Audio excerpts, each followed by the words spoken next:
అష్టమ స్థానంలో సంచరిస్తున్నటువంటి చంద్రుని యొక్క ప్రభావం వలన ప్రధానంగా ప్రతి విషయంలోనూ కూడా అకారణమైనటువంటి విధంగా ఆత్మనింద కానీ లేదా అకారణమైన విధానంలో అపనిందలు కానీ పడేటటువంటి పరిస్థితులు, అనుకోని విధానాల్లో వ్యవహారాల్లో కొంత ఇబ్బందికరమైనటువంటి పరిస్థితులు, స్నేహితుల వలన ప్రధానంగా చెడిపోయేటటువంటి అవకాశాలు చాలా ఎక్కువగా కనిపిస్తున్నాయి.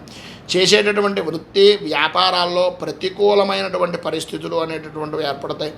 అధికారులతోటి ఉద్యోగస్తులకు ఇబ్బందికరమైనటువంటి పరిస్థితులు, ప్రమోషన్లు పొందేటటువంటి పరిస్థితి దగ్గర దాకా వచ్చి ఏదో రకంగా ఆటంకాలు ఏర్పడడం, ఇష్టం లేని ప్రదేశాలకు స్థాన చలనాది మార్పులు అనేటటువంటి ఒక రగడం జరుగుతుంది.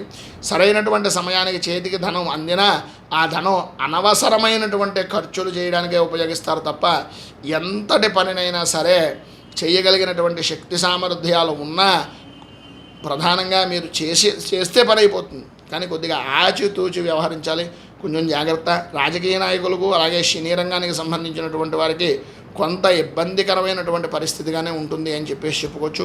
పైన ఉదాహరించిన ఇబ్బందులను అధిగమించడానికి, అనుకూలమైనటువంటి పరిస్థితులు ఏర్పడడానికి ఆదిత్య హృదయాన్ని పారాయణ చేయడం, అలాగే దగ్గరలో ఉండేటటువంటిది ఏదైనా వృద్ధాశ్రమాన్ని కానీ లేదా గోవులకు సంబంధించినటువంటి ఉండేటటువంటి ప్రదేశాన్ని కానీ చూసి ఆ ప్రదేశాల్లో సేవ చేయడం వలన కానీ విశేషమైనటువంటి శుభ ఫలితాలు మీరు పొందుతారు అని తెలియజేస్తూ